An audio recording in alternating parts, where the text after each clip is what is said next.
Magandang araw mga kaguro at mga mag-aaral. Ako muli ang inyong online teacher, Sir Franco, para sa panibagong aralin, ngayon naman sa General Science. Today, we will explore chemical reactions that happen around us every single day. From cooking and cleaning to burning fossil fuels, lahat ito ay may kinalaman sa agham. Tara, alamin natin. Here are our lesson goals. Gusto kong maunawaan ninyo hindi lang ang theory, kundi pati practical application sa totoong buhay. What's in? Isipin ninyo, kapag nagprito kayo ng itlog o nagsindi ng kandila, ano ang nangyayari? Hindi lang basta nagbabago ang itsura nila. Mayroong chemical changes.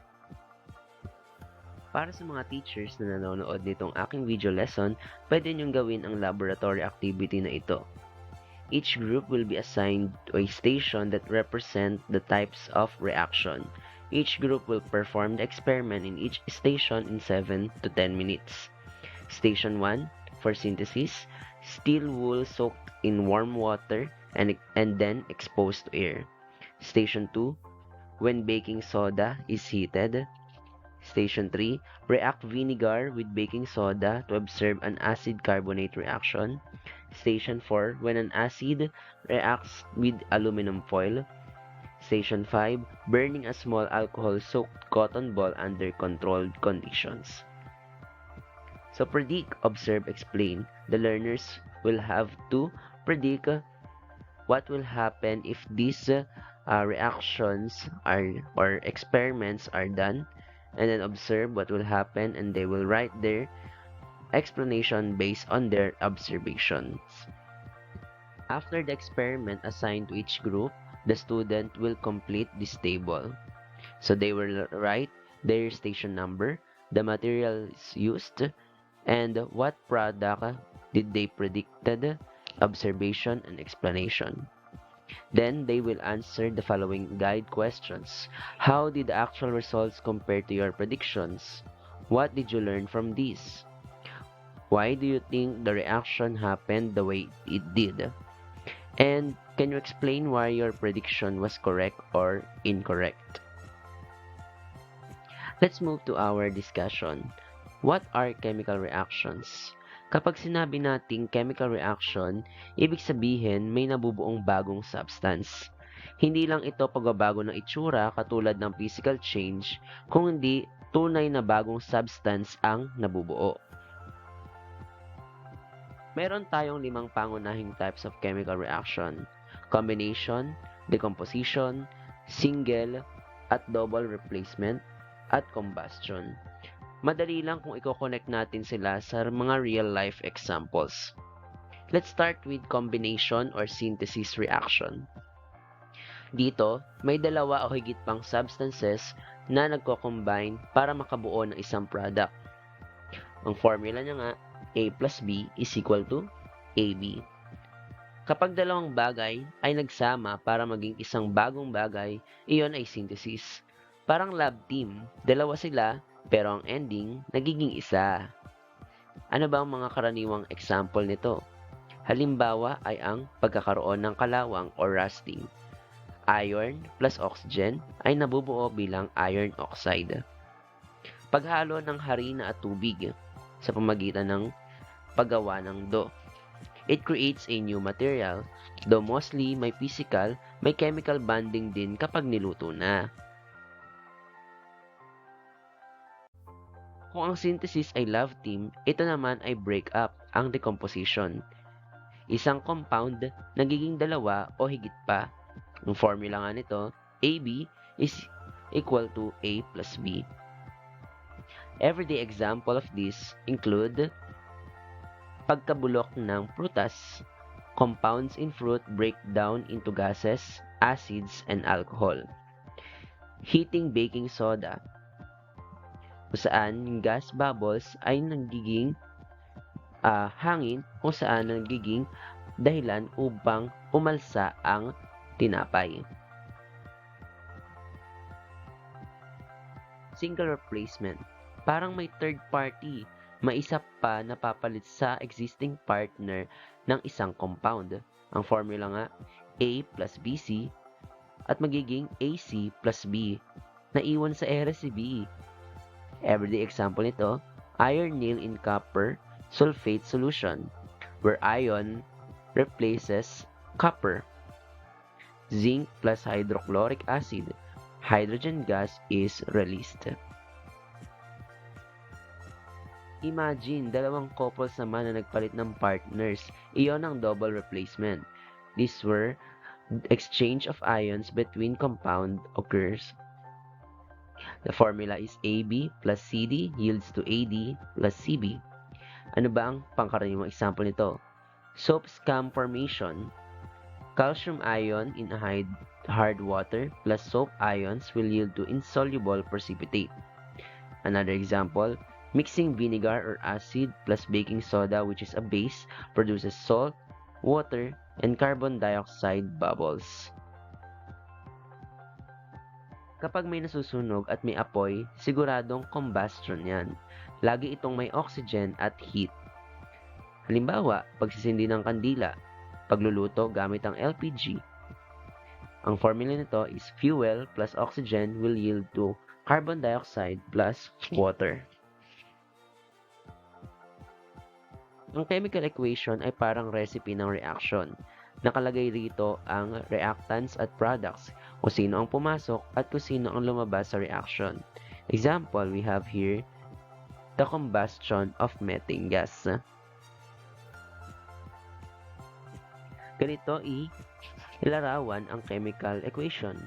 Ang mga reactants ay nasa kaliwa at merong arrow sa gitna at ang nasa kanan naman ay ang mga products.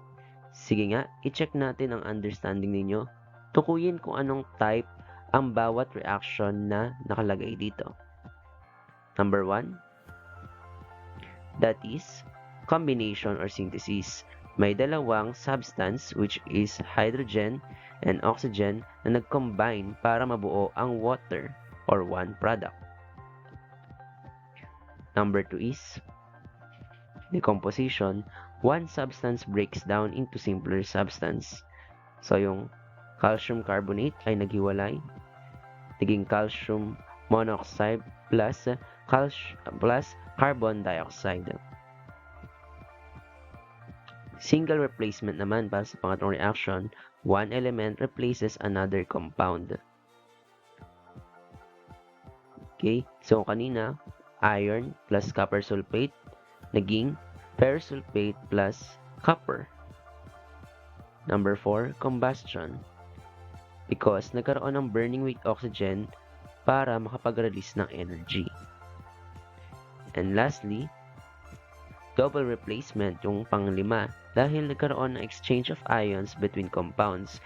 Kung kanina, ang silver, ang kasama ay ang nitrate, ngayon naman dito, ang silver ay kasama ang chlorine, which is kanina kasama ni sodium. Ano naman malalaman kung may chemical reaction na? Tumingin tayo sa mga ebidensya. Nagbabago ba ang kulay, bumubula, umiinit, lumalamig, o may liwanag? Isa-isahin natin ang mga possible na mangyari or evidence kung paano nagkakaroon ng reaction. Una ay ang change in color, meaning may bagong substance na nabuo kapag nagbago ang kulay. Ano ang mga posibleng type ng reaction kung nagkaroon ng pagbabago sa kulay? Pwede yang example ng combination. Halimbawa, iron plus oxygen, naging rustic color nung nagsama ang iron at oxygen. Pwede rin sa single or double replacement. Halimbawa, copper sulfate solution, which is blue, naging colorless kung sinamahan ng iron nail. Production of gas, meaning nagkaroon ng gas as a product. Ano mga reaction types kung nagkaroon ng gas or bubbles? Pwede yang decomposition. Halimbawa, pag pinainitan ng baking soda, magkakaroon ng carbon dioxide gas. Pwede rin yang indikasyon na meron tayong acid-base or double replacement reaction. Halimbawa, vinegar plus baking soda will lead to carbon dioxide bubbles. Pwede rin niyang isang senyales ng single replacement. Halimbawa, zinc plus hydrogen chloride, magkakaroon ng hydrogen gas. Formation of precipitate or solid substance, meaning may bagong solid na substance na lumitaw mula sa dalawang solution. Anong posibleng reaction type nangyari? Ang posible lamang dito ay ang double replacement. Halimbawa, silver nitrate plus sodium chloride, magkakaroon ng precipitate of silver chloride. Another evidence of chemical reaction is the change in temperature, meaning may energy na nire-release o inaabsorb. Halimbawa nito ay ang combustion, which is an exothermic reaction, when it gives off heat and light. Example, burning of candle. Pwede rin itong isang indication ng combination. Example, quicklime plus water. Too much heat will change into a slaked lime. And also, the composition, endothermic reaction, it needs heat to occur. Example, breaking down of calcium carbonate when heated. Another evidence of chemical reaction is light emission, meaning nagkaroon ng energy release in form of light. Ang mga posibleng reaction type kapag may light emission ay combustion. Example, fireworks or pagsusunog ng wood. Iba pang example ng combination reaction. Halimbawa, glow sticks, which involves chemical reactions with have light emission. Quick formula para hindi ka malito habang pinag-aaralan ang chemical reaction. Kapag nagkaroon ng color change, may bagong substance. Kapag merong bubbles or gas, merong decomposition, acid-base, or replacement.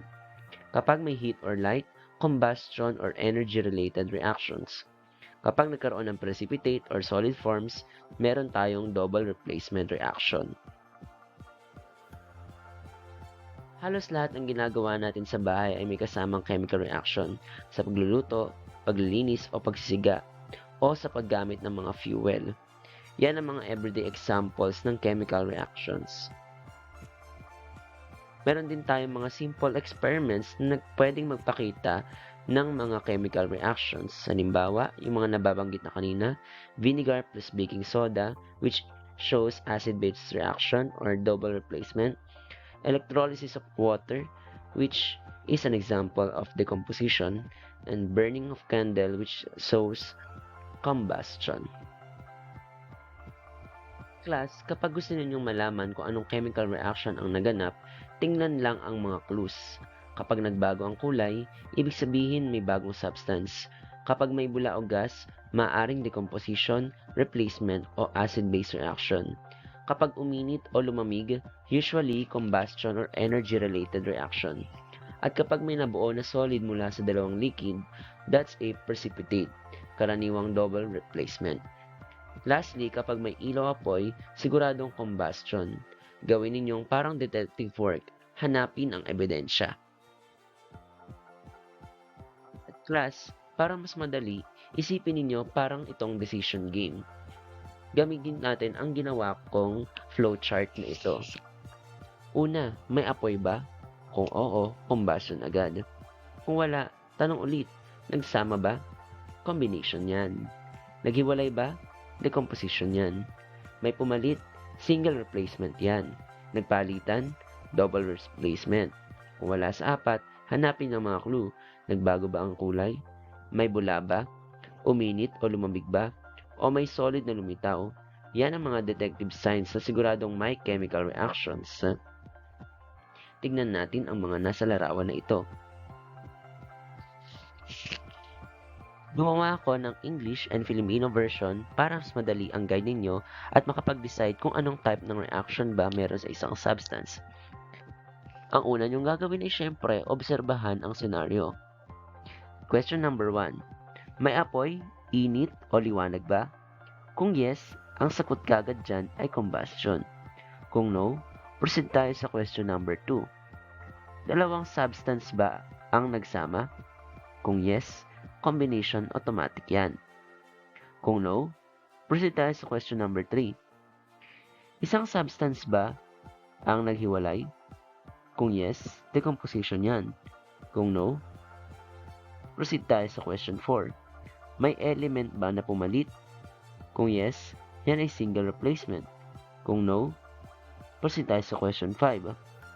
Dalawang compounds ba ang nagpalitan? Kung yes, yan ay double replacement. Kung no, proceed tayo sa question 6. May pagbabago ba ng kulay? Kung yes, likely chemical reaction yan. Kaya, i-check natin ulit ang mga clues. Kung no, proceed tayo sa question 7. May bubbles or gas bang lumabas? Kung yes, likely chemical reaction yan. I-check ulit natin ang clues. Kung no, question 8 tayo. May biglang init o lamig ba? Kung yes, exothermic o endothermic reaction yan. Kung no, may solid o precipitate na nabuo.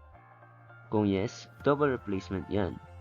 Kung no, hindi siya chemical reaction, kundi physical change. Subukan natin sa senaryo ito. Example 1, yung hydrogen peroxide, isang antiseptic na lalagay sa sugat or wound. Question 1, may apoy ba o liwanag? Wala naman, di ba? So no. Proceed tayo sa question 2. May dalawang substance ba na nagsama? Tingnan natin ang reaction. We have here 2 hydrogen peroxide yields to 2 molecules of water plus oxygen. So hindi sila nagsama. So no.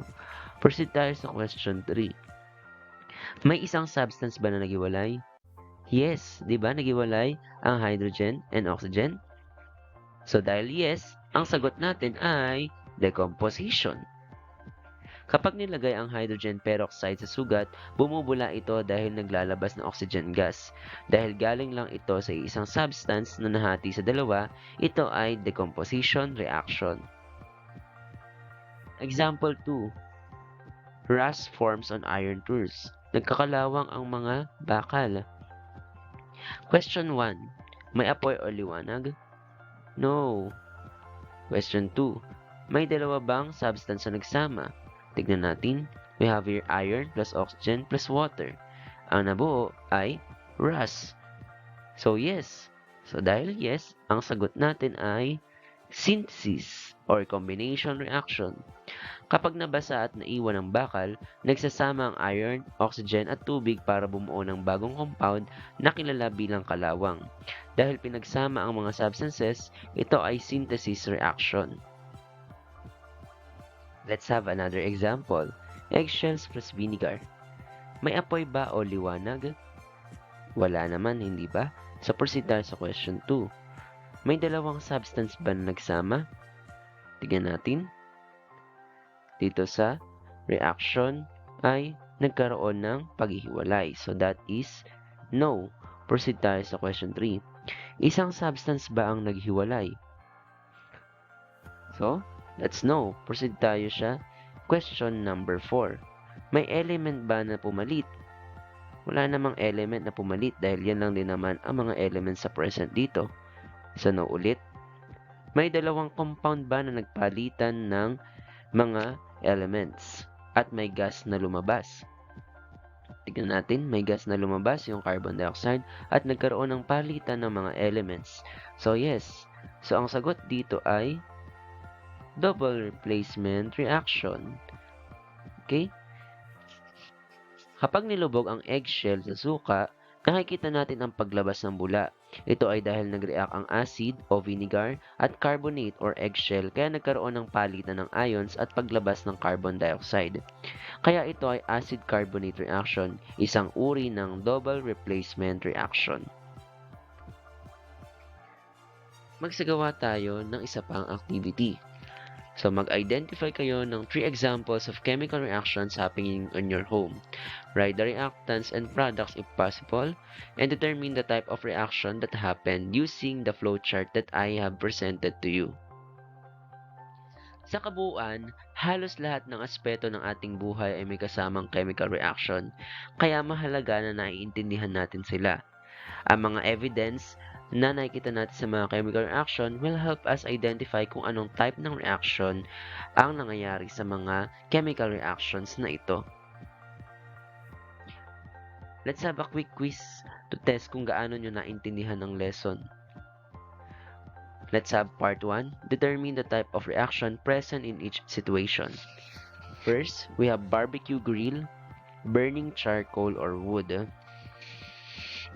So, gamitin natin. Question 1. Is there a fire, heat, or light? Yun. Is there a fire, heat, light?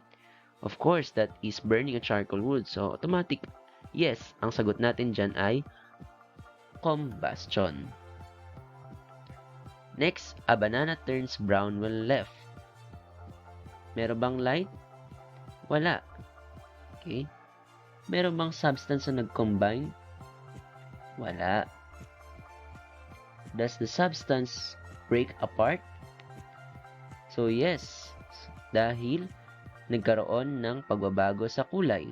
So that is decomposition. Next, part 2, multiple choices.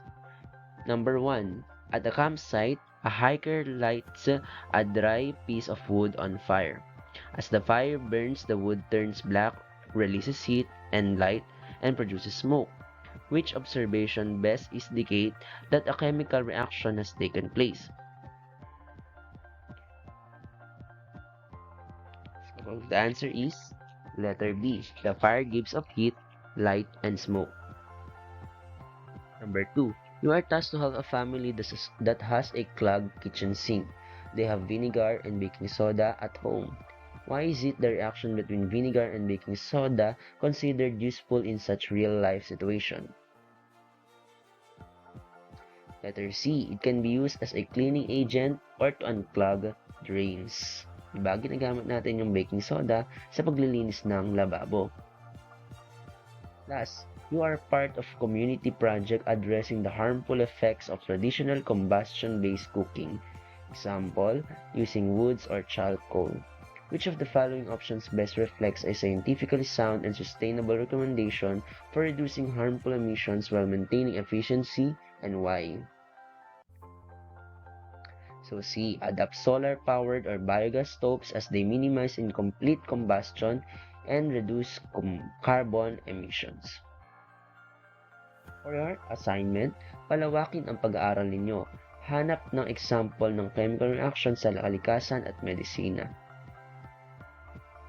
That's it for our long discussion video about chemical reactions.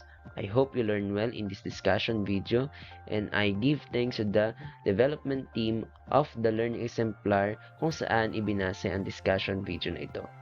Muli, ako ang inyong online teacher, Sir Franco. Maraming salamat sa inyong panonood.